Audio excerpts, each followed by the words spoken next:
Never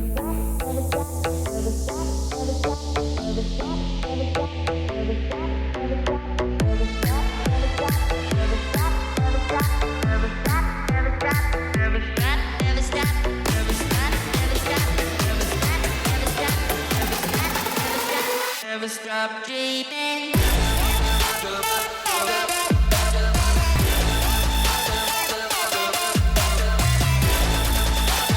Never stop dreaming.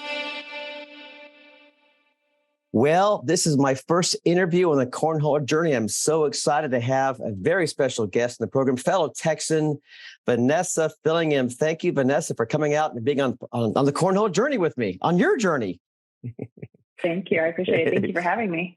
We met about a year or so ago at some various blind draws. I want to say in Ennis or someplace, maybe Rice. Of course, I got to meet your husband and your son Ryan and my son Jameson play together in the A&M area. So we go back a little bit, but I've just tracked you, followed your path, and been your cheerleader for a couple of your events. So you're one of the rising stars, I think, not just in women's ACL, just in ACL in general. You can throw them. And so you won the Pro Shootout. We'll talk about that in a minute. We'll come back to that.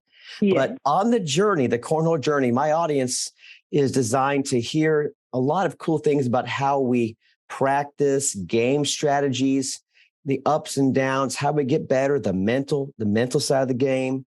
But first, I want you to tell us, the obligatory question is how you got into Cornhole, and then we'll talk later how you got good. So take us that 2-minute story, like how you got introduced to this game of Cornhole. Absolutely. It started by our pool. We were just messing around, nothing to do besides swim. So then we got the boards out. We had just cheap boards in like academy bags or something with the sand. And then it was going into Ryan's senior year. So I told my husband, I said, y'all should really go find a league, play in it, do something, spend some bro time together, because it's his senior year. He's going to be leaving soon. And then they started getting better than me. So that was like October 2019. Then they started beating me at home. And I was like, well, that's not fun. I don't want to be left behind. So I'm coming with y'all. And so I started playing probably late that year, and just terrible. And it just, the bug, I mean, I was addicted, and then it was off very quickly. And then we were all playing, and by January we played in Ryder Cup together. So with the TCL group, and just really took off. That's awesome. My story similar. Yeah. Jameson, Ryan's friend, and my son-in-law were kicking my tail about this time last year. It was bad, Vanessa. I mean, it was. Yeah. And they went back to school and back to Houston. I said, no more. Those days are over. So I started spending hours in the backyard, driveway playing. My wife was like, what are you doing? I said, I'm cracking codes. Okay, I'm going to learn how to play this game. So I think practice, just time on the boards, and you'll talk about that in a minute. That's the key thing. But what is it, in your opinion, that helped you become, and I'll just say it like an elite player, because there's so many good players and there's spikes of really good players / great players. You have broken through that cluster of, I'll say, the 6.5 to 8.8 players. You've busted through to the 9.5, 10.0. I mean, your PPR is probably crazy, but how did you break through being a competitive good player to spiking to being an elite-ish type player? I definitely don't think I'm elite. I'm not there. However, I did hours and hours on the board. Going back to my child graduated, we dropped him off at A&M, like you mentioned, and I really spent a lot of time practicing, knowing that if I ever wanted to play with him again, I had to get better, because he was going to be playing with Josh Groves, AJ Sims, Eddie Grindersley, Caleb Batson. He was going to the hub of the Texas Goats to train with them. It was the whole reason he changed his whole life plan, was to go down to A&M and be with them and to learn from them. And I was like, well, it's time to get better. And I spent hours and hours and hours. It also helped that I was super depressed that my child was gone, and I needed something to fill my time. And so I just threw and threw and through and through. Hours and hours. Did you watch a lot of YouTube videos? Did you study people at blind draws? Because at some point, the biggest thing, walk us through my audience, is how you get to the flat bag. Many of us have these weird, funky grips with the weird spins and the clunky, the knuckleballs, and your hours on the board obviously got you from this to flat. How'd you find that grip and that release to where, oh, that's how you do it? That's how you throw a flat bag. Okay, so I have a very different opinion about a flat bag. Everyone is obsessed with the flat bag, but it's actually one of the most difficult things to perfect. So if you don't have a flat bag, you just need to throw a bag that works with your throw until you get to the point that you can flatten that bag out. It comes with time, and it comes with learning and perfecting the mechanics of reaching out and releasing properly. So I tell anyone, stop obsess. If you're new to this game, do not obsess over a flat bag. Obsess over the mechanics of throwing straight, elevating, releasing about chest high, and straight back, straight forward. And I say deliver the pizza out front. So for me, I have a natural left. I was a pitcher, first of all, very competitive softball my whole life. So once I realized that softball and cornhole really translated well, it really clicked for me how to do it. I had someone show me at one point to that's why you see me hold my bag like this, and then I drop my bag down. So because I come back up like this, and I release, and I have a natural left to right, which is the absolute opposite of most players. So when my bag comes out of my hand, it's spinning left to right. Right, and you're a right-handed thrower. You're a right-handed thrower. Yeah, so most people have a right, the opposite way of most people. So it was a really hard transition for me because no one releases the way that I release. So I would watch people to try to see how they were releasing the bag, but I could never find anyone that was like me. There's one person that has the exact same throw as me, and it's Amber Gross, Josh Gross's wife. And we're like the mirror image of each other. And we had never played together. And once we started playing together, we were like, holy crap, we have the same exact throw. But yeah, so that's kind of how it happened for me. It was just, once I realized softball and cornhole go hand in hand, I realized all I had to do was get the bag up, and eventually my hand would turn over. Wow. So when you started seeing results, did they come in blind draws or in backyards against Rob, your husband, and Ryan? When did you start to realize this work's paying off? Like the hours are starting to kick in. Yeah, it really wasn't so much locally. I never really count scoreholios or blind draws as really much of anything, to be quite honest. And I really I've never won anything big until my Pro Shootout for the most part. I just realized when I go to opens, I travel a lot, as you know, I just realized I was competing at a high level with some really high level talent. So I realized, okay, well, something's working. Yeah. I don't know exactly what it is, but it's definitely working. So I don't know. I'm just kind of an anomaly. I didn't really study anything. My son watched YouTube videos and perfected the throw like that. Yeah. And I just kind of picked it up and started slinging bags until I figured it out. Okay, let's talk about practice tips now. Take us under the hood, okay. Vanessa. My audience really wants to know, what are things you do besides just throw forward, walk down, throw forward, walk down, throw forward, walk down? At some point, that's good for slide shots and warming up your body, but I'm sure you do something in practice to create scenarios. I know Ryan Windsor and other guys, Eric, they play against themselves, fort bags on either side of the boards. They keep score against themselves. Other people practice certain blocks. Like, what do you do once you're kind of loosened up and you're getting bored of just throwing slide shots? What do you do in a typical practice session? I'm so bored. You're going to hate this. It's nothing. I would play Ghost 10 for a little bit. I did that for a while. That's incredibly boring, in case you're wondering, because you're just playing by yourself, walking down back and forth by yourself. My biggest practice is airmail practice. I throw a ton of airmails because you can't hit an airmail if you're not throwing perfect. You have to be throwing straight. You have to be releasing properly. If your throw is off one bit, you're going to miss an airmail. Yes. So I spend a ton of time perfecting the airmail. It's one of my favorite shots, as you know. Yes. But like scenarios, I don't. I've done everything by myself for so long, just practicing. Lately, I've gotten into really dissecting my throw because I've had some things off that I haven't been able to figure out. And so right now, I'm in a really break down my throw from step. What's wrong? How do we fix it? Because I have a big tournament coming up and I need to get it, a little hitch that's in my giddy up caught out. But for the most part, I don't do like, I'll work on blocks one day, I'll work on pushing one day, I'll work on airmails a lot. Now my husband, who's in that room over there, is practicing with me. So he is really good at laying a block and putting muddying the board up and making me figure out more situational stuff. That's going to help you in the shootout, I think. Possibly. We'll see. Absolutely. Yeah. So I played Miranda Coy first, who is a block, flop, stop, drop, and roll player.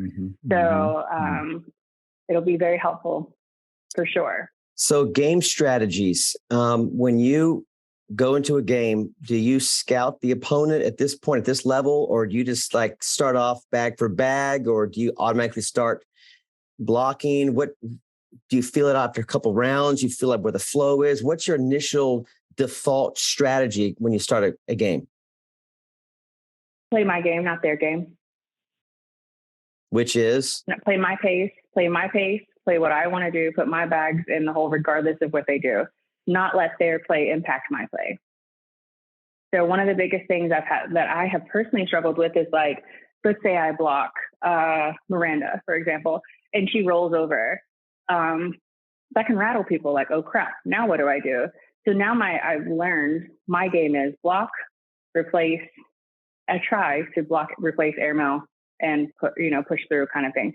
The old school way of doing things, but I don't really one bag at a time in the hole. How do I get it there? That is my strategy. I don't care who I'm playing. I don't care. I'll try to block if I know I'm playing someone who, Connie Altice, for example, she is a slide. So I'll try to block, but I've learned that having strategy and trying to study my opponent, you spend too much time focusing on them and not enough time focusing on you and your game and doing what you're good at. Love that. That's so good. That's what I do. That's good. Stay in my own lane. I do my own thing. I play my own game. So speaking of your own game, let's go back. Let's rewind a few weeks back to Triadelphia, West Virginia. I happened to be there. We're both from Texas, but I have family in West Virginia. So I flew out to see my family, and my wife was already there to see her dad. So it was like the perfect trip. So I walk in and I'm like, hi, Vanessa. You're like, what are you doing here from Texas? Yeah, like, what are you doing here? This is so far from home. Yeah, it's awesome. And you played well that week, and then it came time for the Pro Shootout, and you got through the bracket pretty good. And I find out from someone, maybe you or someone else told me, maybe Deborah Odom told me, that you were going to be on the broadcast in the semifinals, and you were going to go up against Sarah Cassidy, I believe was a semifinal match. And so I gathered around behind the crew, and I think I've even in some crowd shots, sitting next to Deborah, and we were cheering you on. You had your earbuds and you were oblivious to us. And walk us through, first of all, the nerves, because I warmed you up. I remember I kind of got you warmed up a little bit behind the streaming set. I threw blocks for you. I'm like, I got to help my friend here. She's going to do this thing. So I'm going to be played a small part in getting you ready, but I don't take credit for that. Absolutely. The warm up. Absolutely. You were ready to go. I feel like I've got her ready to go. So the match started. It's 10 rounds. For those who don't know shootouts, it's 10 rounds. You got to get points quick and play defense. And you jumped out to a pretty good lead. And we're coming down to round either 9 or 10. And you had a 5 point lead, Vanessa. Mm-hmm. And then it was 10-5. And then it happened. So walk us through what the it was. And I, all kidding aside, we want to break down what you were thinking about, what you weren't thinking about, and how you responded to the adversity, because that was an incredible, almost epic collapse turned into win. And that seemingly propelled you to the win in the next match. So walk us through what happened that semifinal, the last half of that match. That was almost I can't even say anything yet because this game is not over. I look at the TV. The very first time I look up, I see round 10-10, it's 10-5. And I'm thinking, you got this. Terrible. Don't do that ever. I think her first bag goes off. First bag for Cassidy, and it's in. All right, she has set the tone here in the round. Round 10. Goes in with it. Vanessa was trying to block her. Tries to block her again. Oh, and I think you may go airmail here. So the first oops that really rattled my cage a little bit was I had a bag hanging, and I'm a very aggressive player, and it's really hard for me to rein it in sometimes. And that was one of those moments that I was like, there's a bag hanging, I'm going for it. Well, as I went to throw it, in my mind, I'm thinking, this is a terrible idea. And so it just sails, and it takes my bag. It was ugly. Well, maybe it's got to be in without. Okay, this got to be on the board. So then she sails an airmail, and it rattles me because it was aggressive. Like, I have a perfect block, and she just whack, and I'm like, oh, crap. So I'm like, I've got to get that bag in. So I go to push it, and I sail it. And it goes off the back of the board. That will tie it at 10. And really all I had to do was board it, and I didn't realize that. My brain was not mapping. Yeah. And so I thought I had to get either the bag in my hand or the bag in front of the hole, in the hole, to stay alive. It makes sense now watching in my mind what you did. It was just that you got the score confused because you didn't keep track of that, what happened in the first bag. Yeah, because you forget, like I'm so focused on the bag that's in my hand and so focused on ignoring everything around me that I completely forgot she had a bag off. Because if you see, I go down there and ask them, what just happened? Did that just happen? 9-4? 5. Oh, did she have 5? Sorry, I didn't pay attention. Oh, sorry, I'm stealing my ears. I don't have any words. We're in sudden death. So, but in my mind, I thought I had just goofed up and lost the game. The fact that I was still alive and it was still tied, I just took a deep breath and said, we're going to end this, and settled back down. So it didn't rattle me the way everyone thought it should have been, because I was like, I got this, and just took a deep breath and settled down, because I thought the round before done me. So you had actually lost. Okay. Well, that's good. Yeah. So in that 20, 30-second window, you just literally have to have the shortest term memory in history of the mankind. Yep. You have to forget it. I think you see me stand there and take like 3 or 4 deep breaths, like just breathe. You got this. And then you see like the muddiest round ever. I think we both have 3 bags piled in front of the hole. And I can still see it this moment. And I tilt it up just enough. And the good Lord just picks it up and rolls it right past everything in front of the hole. And then you see me in the next game just settle down and play completely different. It came down to the last round. It was close. So, but she had missed an airmail earlier in the game. And the one thing I know about Allison Peters is if you fire the first one, the first airmail, she has this I will match your energy vibe about her, and she will come guns a-blazing with her airmail. And she fired the first one and missed it. So I filed that away and said, okay, we're going to make you shoot them because you seem to be missing your airmails today. If I fire them and start missing, she'll come up right behind me. And I know this about her. She is a beast. She is scrappy, and she's a fighter. She's never down. She is never out. So I just kept laying them up and forcing her to shoot them. And in those critical moments, she kept missing them. That's what it is. Yeah. And I just, and just conservative. And it takes everything in my body, Rob, to play that conservative. When you won the weight of the world, we all saw your face. It's just like you fell into Deb Odom's arms off. The crew didn't see it. The audience didn't see it, but I saw it.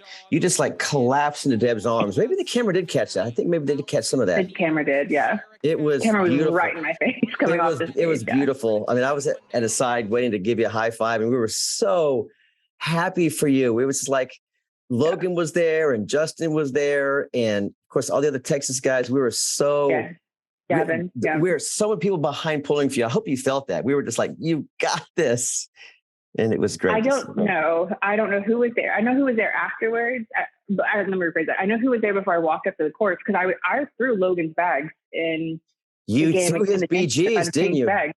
Yeah. Because the I had color, to go the up color to Gavin situation. and say, yeah, Gavin was playing a game and I was like, I need those bags. Give me those bags. They were the only ones they would let me play. And I went and threw them for like 5 minutes before I played and had to switch bags. Gosh. So yeah, I knew all those kids were there. I knew Deb was there. My partner Kenny was there. Obviously you, because we'd thrown together, but like I didn't know who was standing where and who was doing what. I couldn't hear anything. I was in a zone, like such a zone. And then when I came off and you saw me, like you saw everything just melt, all the tension, all the frustration, all the work, everything you've been working for so hard to get to there finally happening, and you just see it go, you did it.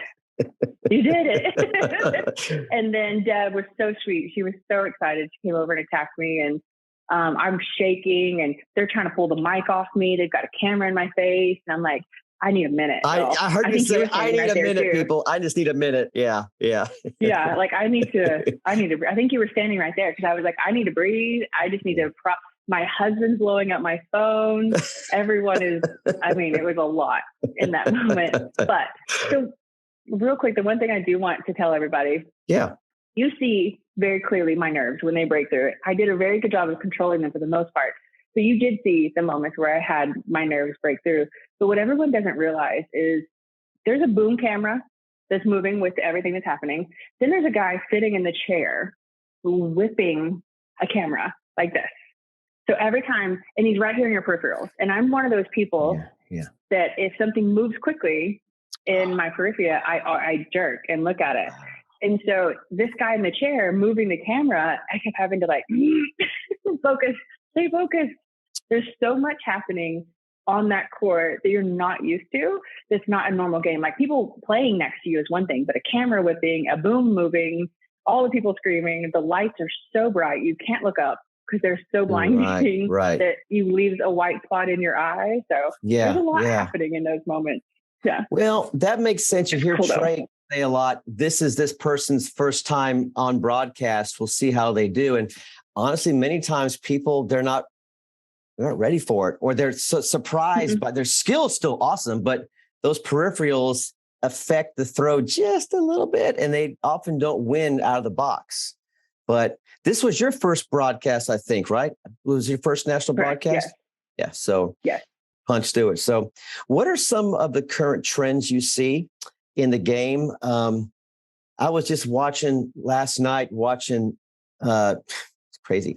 It's this little blind draw at Forney, and Sammy's playing Justin Burton Jr. in the quarterfinals. I don't know how that happened. And Logan's got the live stream going. And I'm like, these are two of the best players in Texas playing each other. And they're blocking, rolling. I mean, all kinds of stuff. Matt Guy's over here still just airmailing the heck out of it. But what do you see? Are there any new trends happening in the game that we can be aware of? Or is it just still just play your own game and fight that other person's style, or change of the bag's going to change how we throw in the future? Oh, I think the bags will change things. I mean, the bags have already changed it significantly to allow for the flopping. I call it the flop, drop, and roll. But it just depends. Like the trends are for the younger kids are the block and roll. But you don't have to play that game. You see other players have a slide airmail game. Damon Dennis is Double D, the man he is, and Matt Guy, or the man they are, also the slide and airmail. They don't have trick shots. They don't roll.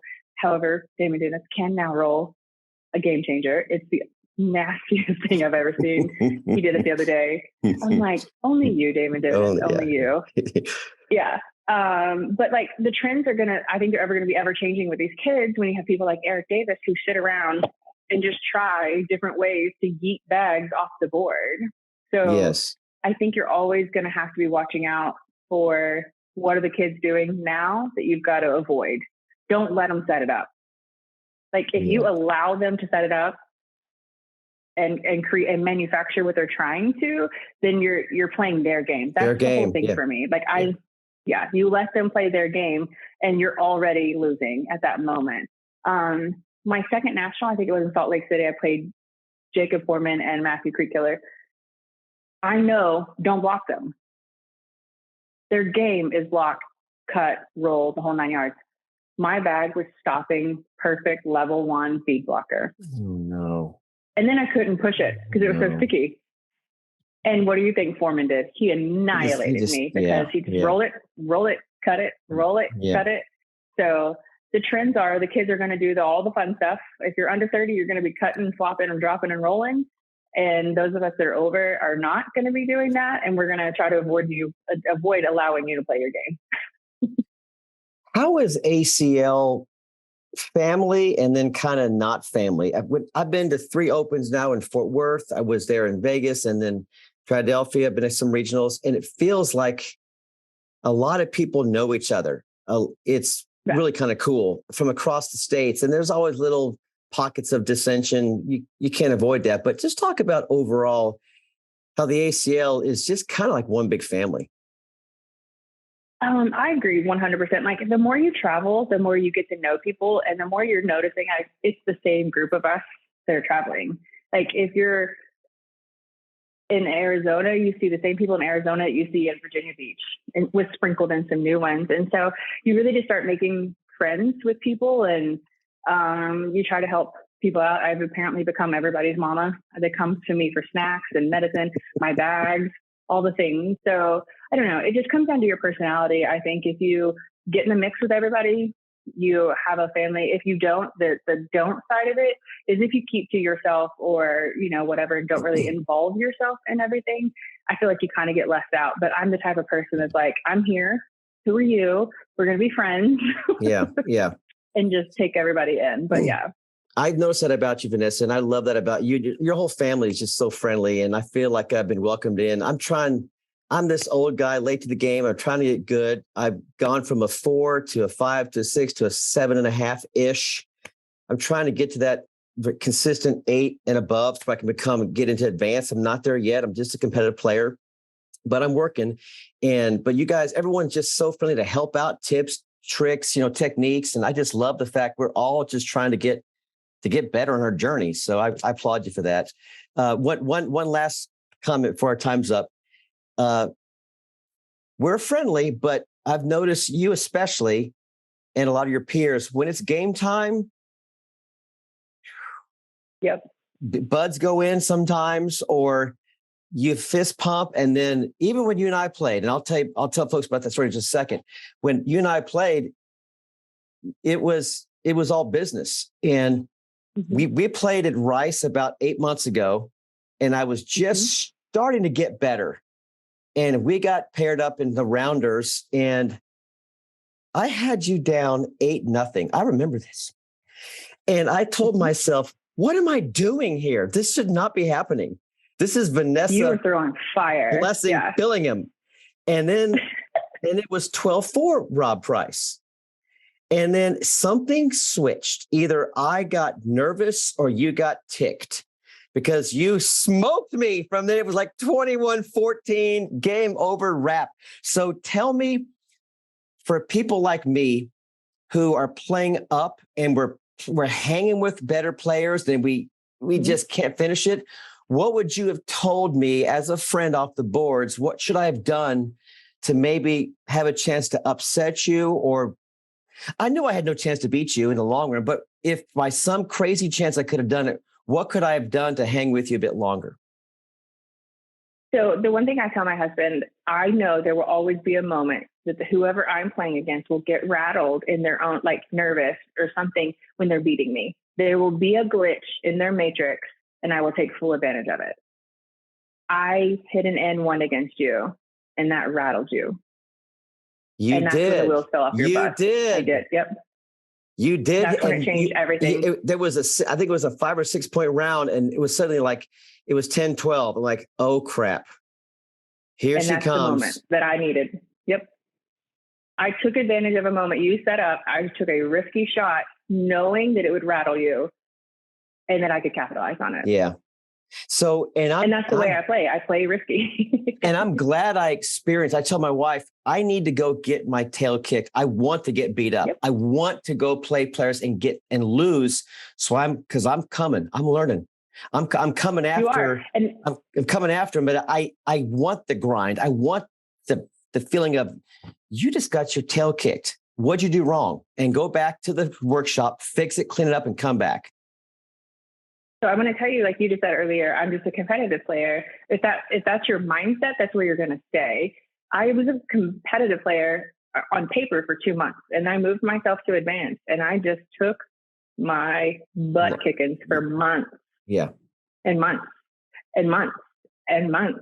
It took a good solid year to really get my wits and my bearings about me, but I put myself in advance, and I've traveled this country, what people would consider donating money to get better. Like, do it. You can't, if you stay down, you play down to your level of competition, and then you're not really pushing yourself. And so you're only making those people better, because if you're better than them, then they have to step up to your level instead of you stepping up to someone else's level and chasing this level. You stay down here, and these people are coming up to you. So my advice to you is, if you want to be on that next level, go do it. Go get it. Don't stay down and competitive. Don't keep telling yourself, I'm just a competitive player.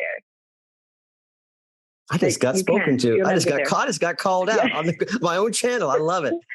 Okay, I'm doing It's what I did. Yeah. I never waited for anyone to bump me. Never. I went from social 2 years ago, barely hitting the board.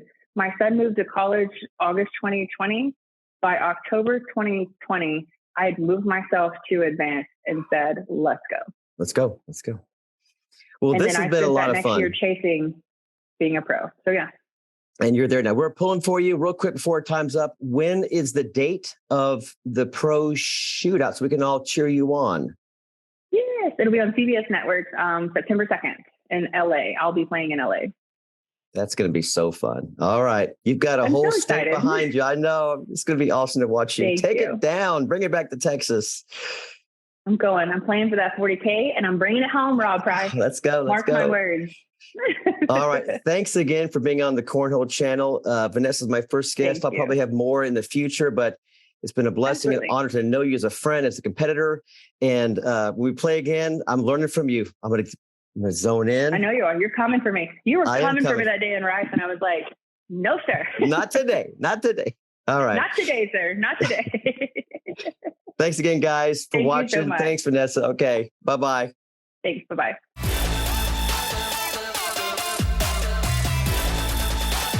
Never stop dreaming.